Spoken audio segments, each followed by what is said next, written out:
Before the sun even thinks to climb the bitter range, the world holds its breath outside a lone ridge cabin, snow packed hard as iron, wind threading the canyon like a drawn blade, roof timbers ticking in the cold. I'm your storyteller today, and before we ride any farther, do me a kindness in these first moments. Tap like, tell us in the comments where you're watching from, and follow the channel so you don't miss the next chapter of this frontier romance. All right, saddle up. He wakes before light because sleep has never learned to stay.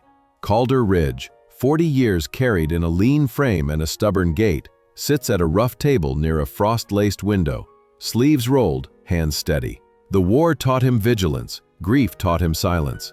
5 winters alone enforced both. He draws a whetstone across a skinning knife that doesn't need sharpening, letting the metal's whisper keep the darker thoughts penned where a man can manage them. His right leg, stitched long ago by a field surgeon with numb fingers and no mercy, answers the morning with a quiet ache. He stands anyway, he always stands.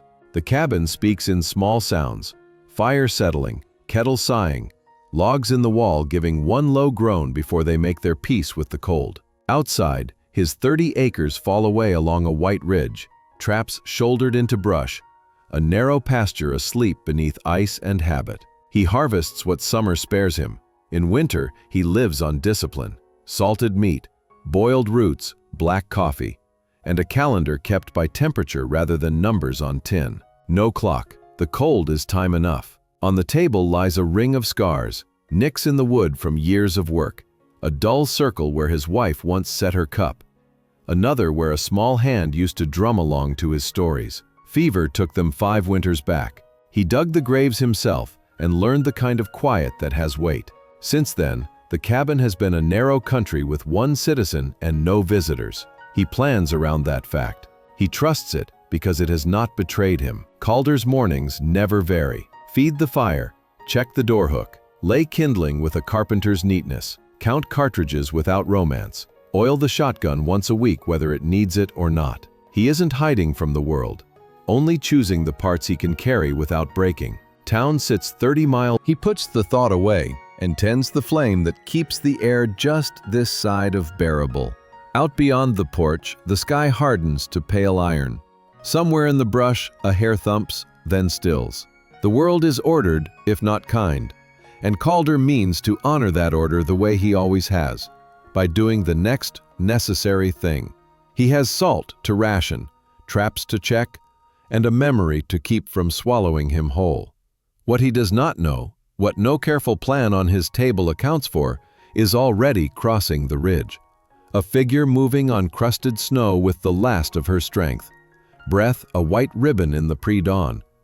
A plea ready on chapped lips. He does not know the soft, uncertain knock is coming. The one that will teach his quiet a new language. The one that will ask for nothing more than heat and, in asking, set the rest of this story alight. The knock came before dawn, soft but certain, 3 raps that cut through the storm and through Calder Ridge's silence like no sound had in years. He stood from the table where the knife still gleamed in lamplight, his bad leg dragging slightly as he crossed the plank floor. When he unlatched the hook and pulled the door wide, the cold struck first, then the sight of her. A woman, Apache by her skin, her dress, the beads that clinked faintly in the wind. She was barefoot in the snow, trembling so hard her jaw shook, but her eyes stayed level. No plea, no wildness, just the cracked whisper of words forced through frozen lips. "Please. Can I get in? I'm freezing. I beg you." She could have collapsed where she stood, yet she held herself upright, waiting for his answer. Calder's fingers tightened on the door, instinct pulling one way, memory another. He'd buried his family 5 winters ago and closed the world out since. He did not open his door to anyone. But this was no traitor, no thief, no neighbor looking to pry. This was desperation standing on his porch, one moccasin lost, the other soaked through, skin purpled by cold. She wasn't asking for food, not even mercy, just warmth. That fact split through the old defenses like an axe to dry pine. Calder stepped back without a word. The door opened wide. The fire's thin warmth spilled across the cabin. Her story was stripped down to survival, but every word carried weight. Calder listened without interruption, the way a man listens to the wind shift across a ridge, cautious, deliberate, knowing change had arrived. He gave her food, clothing, his cot, and took the floor beside the fire himself. Morning came gray. She slept heavy, her face softened at last. He moved through his chores in silence, limping out to the trapline, thinking of her words, thinking of the choice he had made at the door. When he returned, she had washed the tin mugs, stacked his tools, combed her hair back into long braids. She had not touched the rifle. Instead, she knelt by the fire with sleeves rolled and skinned the hairs he'd brought as if she had done so all her life. "My grandfather taught me," she said simply, and that was all. Calder studied her then, not as an intruder or a burden, but as someone who knew labor, who carried scars without letting them define her. She was not broken. She was alive. In the days that followed, the rhythm of survival reshaped itself to hold two people. He split wood while she stacked. She mended seams with careful stitches while he salted meat. They ate in silence that was no longer heavy, just steady. Little by little, warmth returned, not only to her limbs but to the cabin itself. When they ventured to town together, eyes turned, whispers rose. Calder stepped close, his voice flat but final. "She's with me." No one asked again. Tala walked beside him, coat fastened to her throat, gaze unflinching. For the first time in years, Calder felt the weight of another's presence not as danger, but as shelter.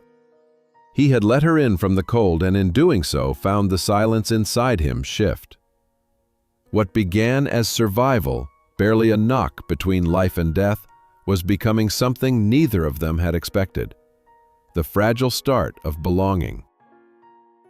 The storm had not yet lifted from the bitter range, but inside Calder Ridge's cabin the air carried a new weight, no longer the hollow weight of silence, but the presence of another heartbeat moving quietly through the same four walls.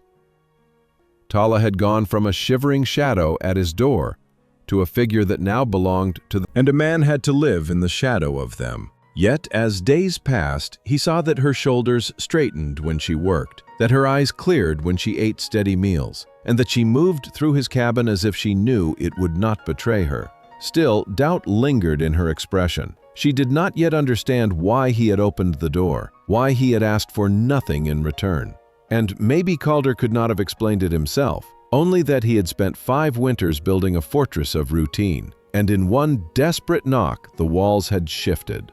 It was not just survival they began to share, but labor. The first time he asked her to sit while he chopped wood, she refused, saying her foot was mended enough. He watched her lift the axe, her swing clumsy at first, but her determination iron set. By the 3rd strike, the log split clean, and she didn't so much as glance at him for approval. Calder grunted softly, not a smile, but close, and stacked the wood without further comment.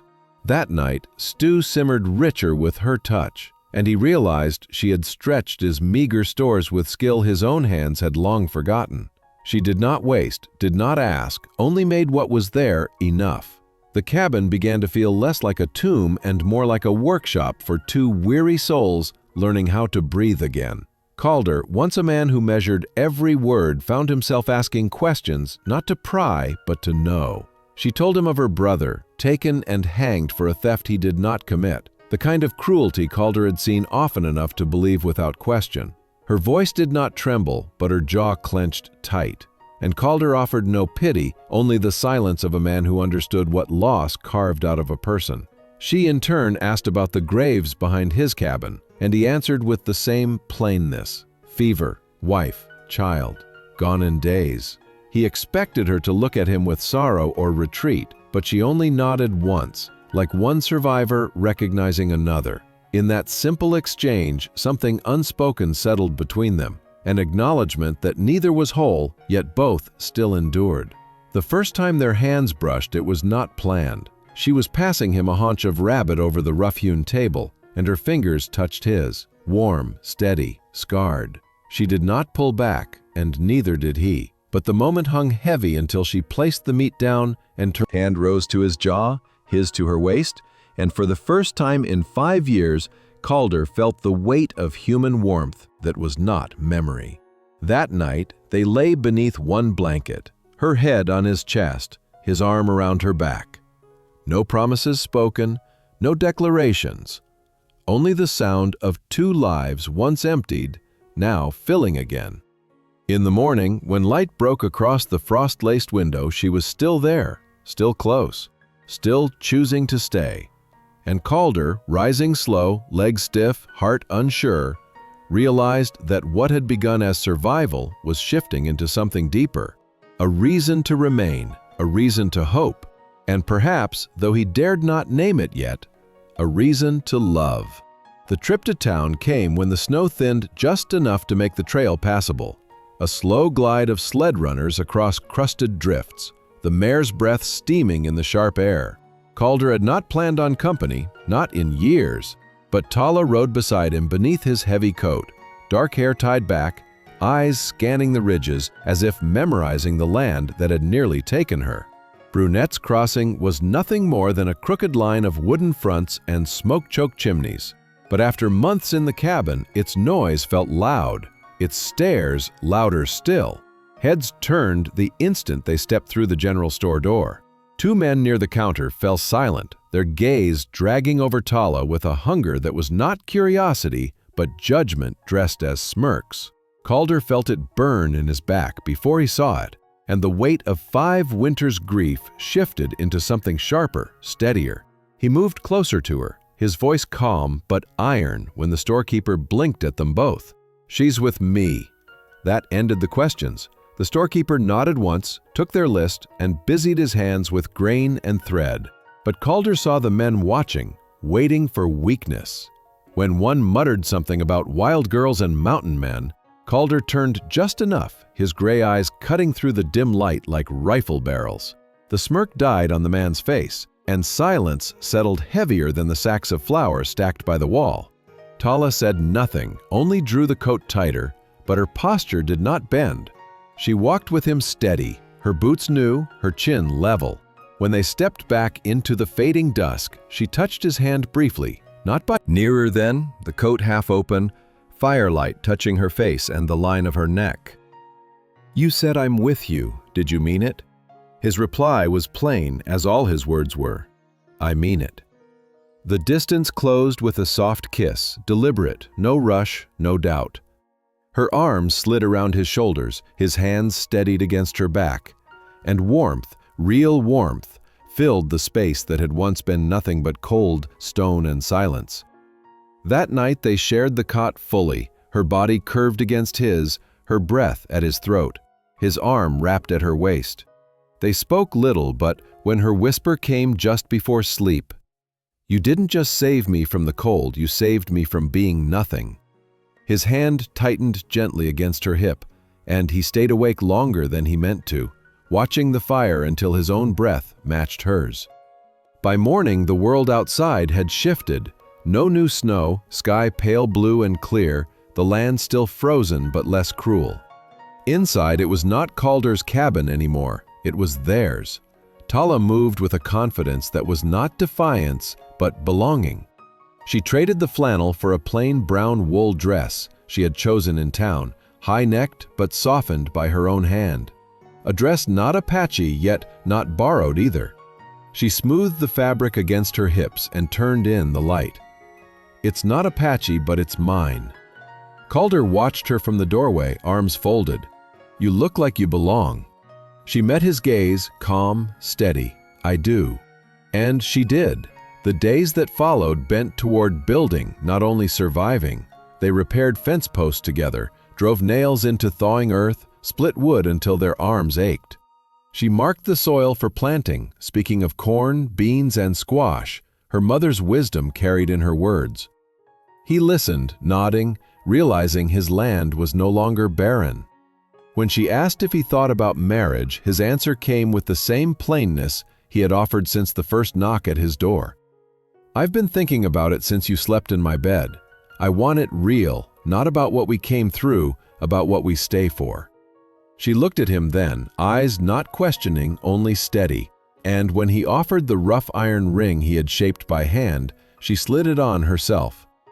"I'm not leaving," ways that spoke not of a guest, but of someone shaping a home.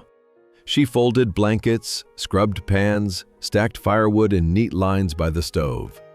When she stepped outside, it was not with the furtive glance of a woman fearing pursuit, but with the steady lift of her chin, hair loose down her back, eyes measuring the lay of the land, as if it belonged to her now.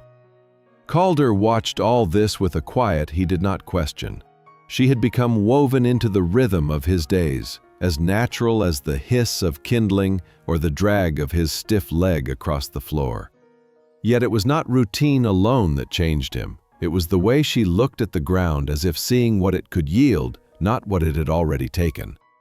One afternoon, she stood by the softening soil near the cabin wall, sleeves rolled above scarred wrists, and said, "I want to start a garden." The words were simple, but they struck him with the weight of a vow.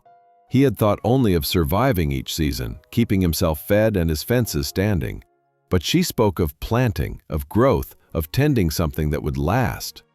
He told her the earth would need breaking deep, that posts would need setting for a fence, that seed would cost trade.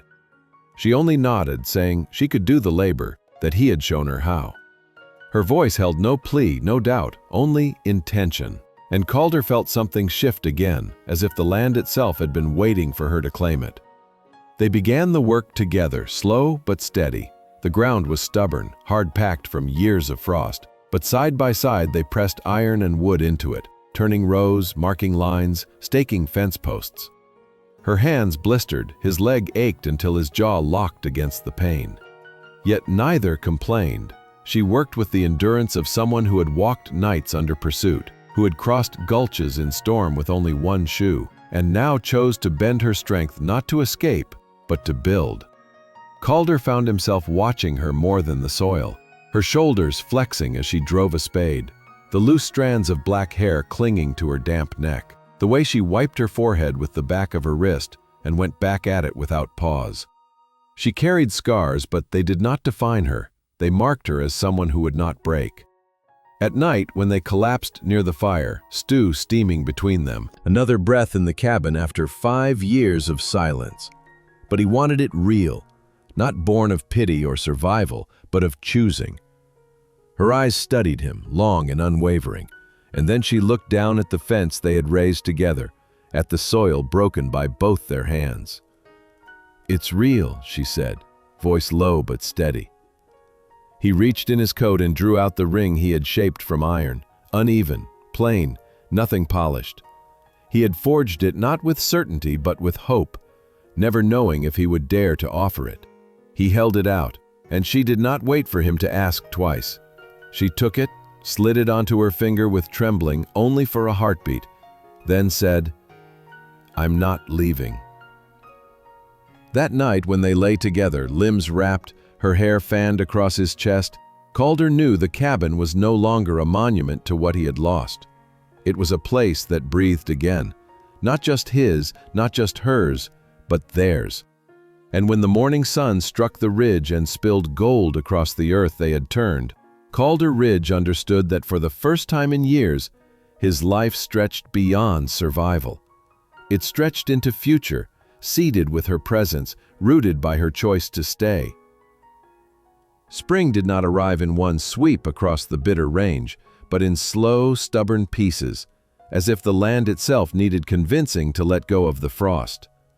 Calder Ridge knew the signs well. Snowmelt cutting thin, dark lines through the drifts, icicles loosening from the cabin eaves, the wind carrying less bite and more promise. Yet this year it felt different. The cabin no longer echoed with silence but carried the rhythm of two lives learning to move together. Tala had taken root in the space with the same quiet resolve she had shown on the night she knocked, trembling but unbroken. Now she rose with the dawn, her steps light but sure, feeding the fire before Calder stirred, her hair braided and neat, her posture no longer that of a hunted woman, but of someone who had decided to stay. Calder, who had lived 5 years with no company but grief, found himself watching her more often than he meant to. Watching the way she folded blankets with deliberate care, the way her hands lingered over the soil outside the cabin wall, as though she could already see green pushing through. One afternoon she stood, not asking permission, but claiming her place. And something in him shifted, as if the land itself had been waiting for her hand. They worked side by side in the thaw, their bodies sore and raw from labor, but steady. Calder showed her how to drive the spade deep, how to read the soil for softness, how to brace a fence post so it would stand through storm. Her hands blistered, his leg ached with every swing of the hammer, yet she did not slow and he did not stop. She moved with the strength of someone who had walked through hunger and cold and lived, who had been stripped of all safety but still chose to build.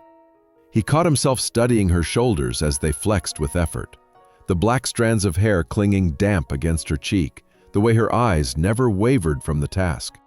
She was no longer a shadow at his door. She was the force that gave his days new shape. At night, when they sat by the fire, bowls of stew between them, she spoke of her mother's wisdom, how corn, beans, and squash protected one another, how each needed the other to grow strong.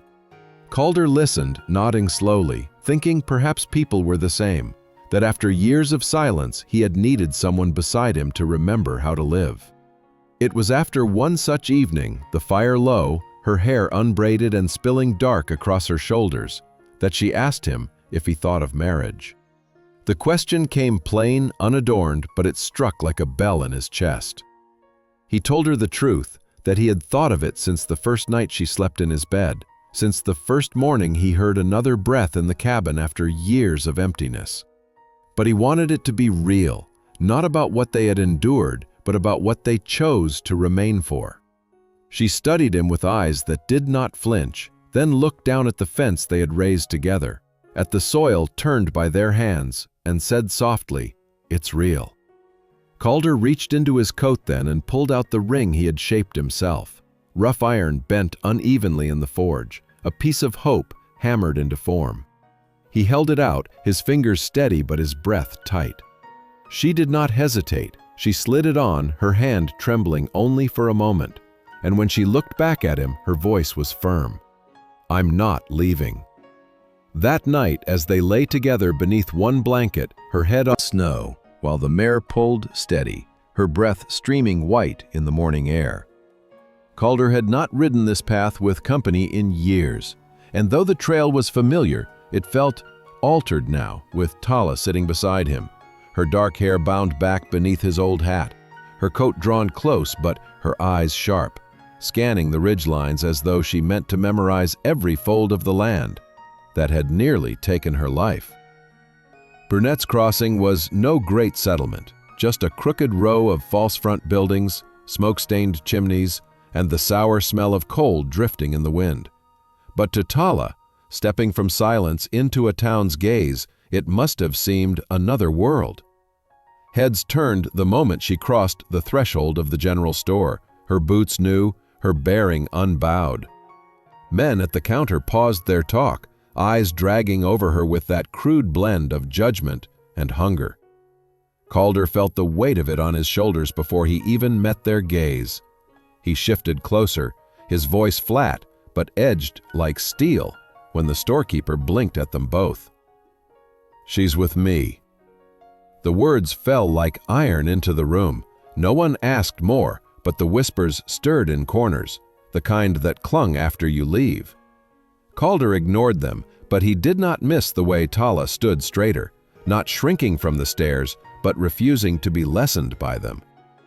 When one man muttered, "Wild girl," under his breath, Calder's eyes cut toward him, sharp and unyielding, and the smirk died without another word. They bought boots, thread, grain, and a length of cloth, and when they stepped back into the fading dusk, Tala's hand brushed his briefly, deliberate, not by accident, not for show, just a sign that she had seen what he had done and that it mattered. The ride home was harsher, the wind sharpening, blowing loose snow across their faces, but she leaned into him beneath the heavy coat. His hand rested steady on her knee to keep her from jolting off the sled when it hit ruts. And though neither spoke, the silence between them had shifted again. Less guarded, more certain. The kind of quiet that comes when words are no longer needed to prove what is already known. Back at the cabin, they unloaded their trade goods, boots stiff but perfect on her feet, fabric folded with care spilled into the space that had once been only cold stone and grief.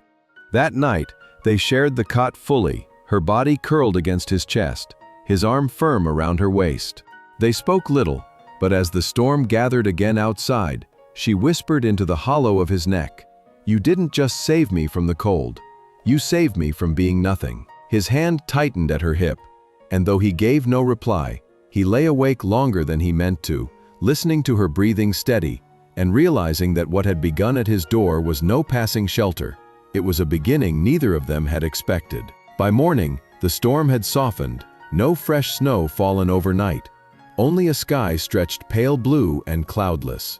Inside, the air felt different, less a room of survival, more a home warmed by two people moving with unspoken understanding. Tala rose before him, hair combed smooth, dress plain but clean, and as she folded blankets and tended the fire, Calder realized she was not waiting for his permission in anything she did. She belonged. Later, when he asked if she wished to return to town again for more trade, she lifted her chin without hesitation.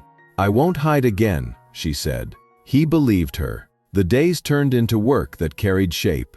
She planned the garden, speaking of corn, beans, squash, while he repaired the fence line, his limp a constant but no longer a burden carried alone. In the evenings, when stew simmered rich and the fire cracked steady, they sat close without need for words. Once, he asked what people in town might think if he called her wife.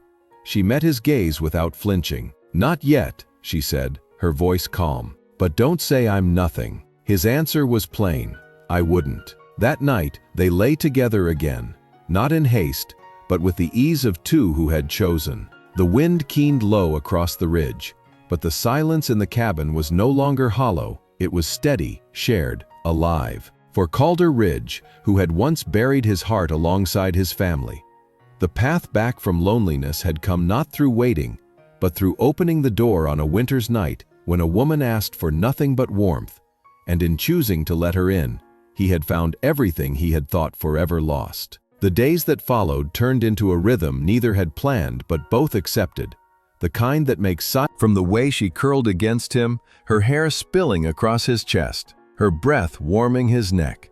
It was a closeness without rush, without demand, the steady certainty of two people who had chosen to share a bed not from necessity, but from something heavier and more enduring. Still, the world outside remained harsh, and Calder knew well enough that stares and whispers in town had teeth if left unchecked. When they returned again for trade, the glances cut sharper, a murmur of judgment slipping through the general store like smoke. One man, braver or more foolish than the rest, muttered about mountain men and their wild strays. Calder's eyes cut to him like a blade drawn slow, his hand resting near the counter, not on his revolver but close enough to remind every man in the room that he had lived through worse and would endure again. The whispering stopped. Tala had not flinched, had not looked down. Instead, she stood beside him, coat closed tight, shoulders squared, as though she understood that respect was not given but claimed. Back at the cabin, the storm gathered and passed again, winds hammering against the roof, snow bending the trees, but inside the walls the fire held strong. Tala's presence had reshaped the place, tools stacked neatly, pelts arranged, blankets folded with order, a pot always simmering with stew rich enough to carry them through the night. Calder, who had lived for years eating because he must, now found himself eating because someone had made it matter. And when he looked at her across the table, sleeves rolled, hair loose down her back, face lit by lamplight, he saw not a stranger he had pulled in from the cold, but a woman who had claimed her space as surely as she had claimed her own name. One night, she asked him softly, "Why'd you open the door?" He had no answer ready, only the truth. "You knocked." That was enough. She studied him, eyes dark and steady, then nodded once. That was all. And yet, The question lingered between them like a low ember glowing. They worked the thaw together, breaking soil for her garden. Corn, beans, squash. She repeated her mother's wisdom as she marked rows with the precision of memory. Calder dug beside her, his legs stiff, his hands raw. But he found himself driven not by survival's demand, but by her voice speaking of a harvest that could. And now she had it, not as a gift, but as a right. The bond between them did not need declaring, but it deepened all the same. When Calder offered to call her wife in town if she wished, her gaze did not waver. "Not yet," she said, "but don't say I'm nothing." He shook his head. "I wouldn't." It was enough. In the nights that followed, they shared not only the cot but the silence of those who trusted it. The storms howled outside, rattling shutters, bending timbers, but inside 2 bodies lay curved into one another, firelight flickering across the plain iron ring on her finger. Calder, who had once lived each day to reach the next without breaking, now found himself thinking farther, thinking of earth turned by both their hands, of seeds waiting to root, of the woman who had walked through hell only to knock at his door and stay. What had begun as survival, then as shelter, was no longer either. It had become belonging, chosen and built, a love without need for flourish, forged instead from silence, labor, and the steady certainty that neither would walk away. The thaw carried further each day, streams breaking loose from the ridges, soil softening beneath boots that once crunched only on frozen crust. And, with the change in season, came a shift inside Calder Ridge's cabin that neither he nor Tala needed to name. Work had bound them, splitting wood, mending clothes, staking fence. But now the rhythm carried a different weight, less about surviving another night and more about shaping the days ahead. Tala had taken to the earth with a devotion that startled him. Where Calder saw dirt and stone, she saw promise, marking rows with careful hands, recalling her mother's words about corn sheltering beans and squash filling the gaps. She worked blistered, sleeves rolled, dark hair pulled back in a strip of leather, her posture upright, unbent by the memory of hunger or cold. Calder, who had thought only in terms of traps and dried venison, found himself pausing mid-swing with the spade just to watch her. The way her body leaned into each motion, the way she paused to press her palm flat to the soil, as though listening for a heartbeat. When the sun dipped low and cast their shadows long across the ridge, they stood together at the edge of their plot, shoulders brushing, and for the first time since fever had taken his wife and child, Calder felt not like a to town. Tala had stood with him on that trip, her coat pulled close, her posture steady, eyes unflinching when the stares came again. She no longer looked like someone running, she looked like someone who had chosen where to stand.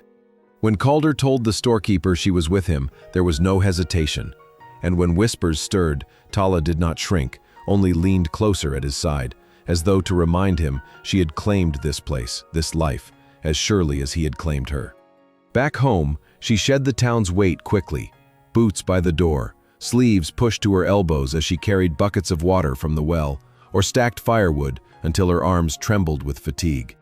Calder tried to tell her she need not do so much, but she only looked at him and said, "I don't want pity." He understood. He did not give her pity, only space to move, space to belong. By mid-spring, the soil showed the first fragile green. Tala knelt with a tenderness he had not seen before, brushing soil gently over the shoots, murmuring something in her own tongue that Calder did not know, but did not need to. He stood behind her, his shadow falling across her bent frame, and thought about how life had returned to his land in 2 forms, the sprouting crop, and the woman who had come barefoot to his door with nothing but her name and her will to endure. That evening, after a long day of labor, she asked him softly if he had thought about what it meant to call her wife. He had been turning the thought quietly for weeks, shaping it like the iron ring he had pressed into her hand. But he told her plain that he did not want the word to rest only on survival or gratitude. "I want it to be real," he said, "about what we stay for." She looked at him then, long and level, and nodded once. "It's real." When he reached for her hand, she did not pull away. She wore the ring as if it had always belonged there. Nights grew warmer, and with them, the silence between their bodies deepened into something both fragile and certain. She lay with her head on his chest, his arm curved around her back, and he breathed in the scent of her hair, the warmth of her skin. There was no urgency, no demand, only the quiet rhythm of two people who had chosen to remain in the same place, bound not by fear of the world, but by the strength they had found in one another. Toward their cornstalk supports, squash spreading wide leaves across the rows like shields. Calder Ridge watched her walk between the rows with a small basket at her side, plucking weeds, brushing soil over roots, moving as if she had been tending this land for years rather than months. She no longer moved like someone waiting for pursuit. Her steps carried the quiet claim of belonging. At night, she still spoke of her mother's words, that when corn, beans, and squash grew together, each guarded the other.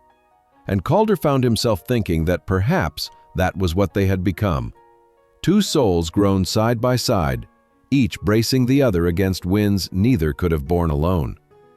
Yet beyond the garden's reach, he knew the world would not forgive easily. Town had already shown its eyes and its whispers. Men had looked at Tala as if she were less than human, a prize taken, a stranger brought where she did not belong. He had stood firm then, saying plain she was with him, but he knew such words carried weight. That was why, one evening as they ate by the fire, he told her the truth. "If we go again, they'll ask who you are to me." She met his eyes without flinch. "What will you say?" He had no answer at first. Then, voice low, steady, he said, "That you're with me. I can say wife if you want that." She looked at him a long time, the firelight catching in her dark eyes, then spoke with care. "Not yet. But don't say I'm nothing." Calder's jaw worked once, and he answered plain, "I wouldn't." That exchange hung between them like a line drawn clear. He did not push. She did not withdraw. Instead, their days moved steady again, mending fences, carrying water, tending soil, but something deeper had settled in the silence between their words. When he handed her a tin mug of coffee, her fingers lingered a breath longer against his. When she set a bowl of stew before him, her eyes held his a moment before turning back to the fire. It was not hesitation but recognition, as if both understood that what tied them together was no longer just the storm that had driven her to his door, but the choice that kept her there.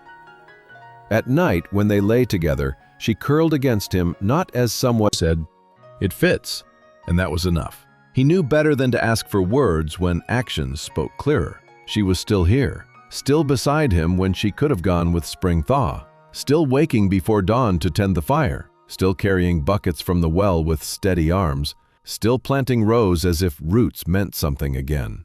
Every day she stayed was its own vow, and Calder felt it stronger than any declaration spoken before witnesses. The bond they shared was not the stuff of town gossip or ceremony. It was the way she reached for his hand when storms howled, the way he shifted closer in crowded rooms so the stairs fell on him instead of her, the way she leaned into him on the sled as the wind cut across the trail. It was a love that did not need naming to exist, but when she asked for one truth, that he not let the world call her nothing, he had given his word, and he meant to keep it. For Calder, who had once thought silence was the safest companion, the proof of his life's turning lay in every moment Tala chose to remain, and in every dawn that found them side by side, no longer bound by loss but by the quiet certainty that neither would walk away. The ridge lay quiet under late summer sky, the last of the snow long vanished, replaced by green rows pushing strong from the soil, and for the first time in years Calder Ridge felt the land breathe with something other than survival. The cabin, once a fortress of silence, now held a rhythm of two lives entwined.